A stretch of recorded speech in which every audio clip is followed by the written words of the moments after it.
খসড়া তালিকায় নাম না আসায় বিএলও নোটিশ দেয়। আছে তার হিয়ারিং ছিল হিঙ্গলগঞ্জের কৃষি মান্ডিতে। উত্তর চব্বিশ পরগনার বসিরহাট মহকুমার হিঙ্গলগঞ্জের কৃষি মান্ডিতে এসআইআর এর খসড়া তালিকার হিয়ারিং চলাকালীন একজন মহিলা অসুস্থ হয়ে পড়েন। ওই ঘরের মধ্যে সাহেবখালী গ্রাম পঞ্চায়েতের 5 নম্বর সাহেবখালীর বাসিন্দা সীতা মণ্ডল তিনি অসুস্থ হয়ে পড়েন।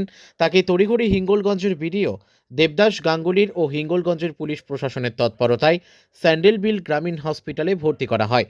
প্রাথমিক চিকিৎসার পর তাকে ছেড়ে দেওয়া হয়। সীতা মণ্ডলের বৌমা ফাল্গুনী মণ্ডল তিনি বলেন যে আজ হিয়ারিংয়ের ডেট ছিল, সেই কারণে আমি ও আমার শাশুড়ি দুজনেই এসেছিলাম। হঠাৎই আমার শাশুড়ি টেনশন করে অসুস্থ হয়ে পড়েন। স্যান্ডেলবিল গ্রামীণ হসপিটালে ভর্তি করার পর প্রাথমিক চিকিৎসার পর ডক্টরবাবুরা আমার শাশুড়িকে ছেড়ে দেয়। হয়েছে মানে কোথায় এসেছিলে? আমরা নারকেল তলায় এসেছিলাম। কেন?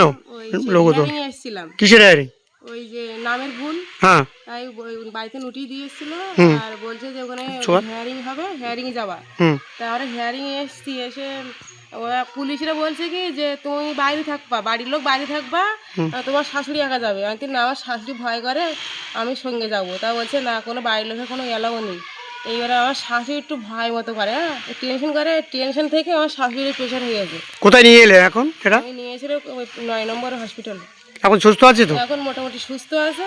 কোথায় বাড়ি ছিল ওনার? হ্যাঁ? ওনার বাড়ি কোথায়? আমাদের বাড়ি 5 নম্বর সাহেবখালী।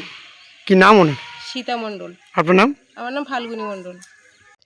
হিঙ্গলগঞ্জ থেকে প্রদীপ সরকারের রিপোর্ট, বিগ নিউজ বাংলা।